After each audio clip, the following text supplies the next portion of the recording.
Hi hello friends, welcome to our channel Soumya Anil's kitchen.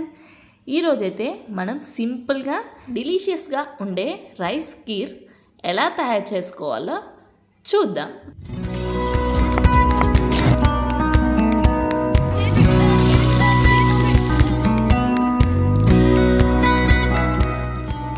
ముందుగా కావాల్సిన ingredients ఏంటో చూద్దాం. షుగర్, రైస్, గీ, 1 కప్ పాలు, డ్రై ఫ్రూట్స్, ఇలాచీ. ఇప్పుడు ఎలా తయారు చేసుకోవాలో చూద్దాం. ముందుగా రైస్ని యాడ్ చేసుకొని అందులో వాటర్ని యాడ్ చేసుకోవాలి. యాడ్ చేసుకొని ఒక 2 టైమ్స్ ఫ్రెష్గా వాష్ చేసుకోవాలి.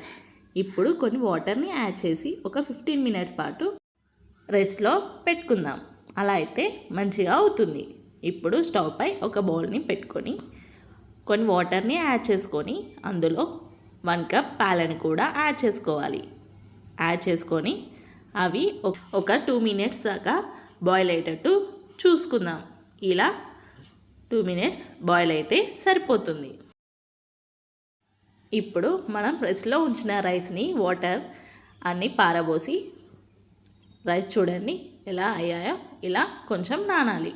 ఇప్పుడు మనం పాలలో యాడ్ చేసుకుందాం. నేనైతే ఒక 3 టేబుల్ స్పూన్ రైస్ని అయితే యాడ్ చేసుకున్నాను. ఇది యాడ్ చేసుకొని మంచిగా కలుపుకోవాలి.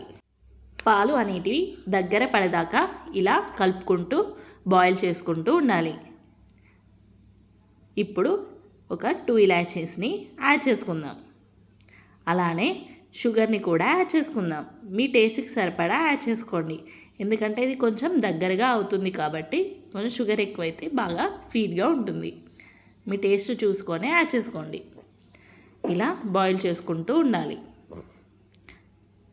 ఇది ఇంట్లో ఒకసారి ట్రై చేయండి, చాలా టేస్టీగా ఉంటుంది. మీ పిల్లలైతే ఇష్టంగా తింటారు. మా పిల్లలైతే చాలా ఇష్టంగా తిన్నారు. ఇప్పుడైతే ఒక 1 స్పూన్ గీని యాడ్ చేసుకుందాం. అలానే డ్రై ఫ్రూట్స్ని కూడా యాడ్ చేసుకుందాం. యాడ్ చేసుకొని మంచిగా కలుపుకోవాలి. చూడండి రైస్ అనేది దగ్గర పడుతుంది. పాలనేవి కూడా దగ్గరగా అయ్యాయి.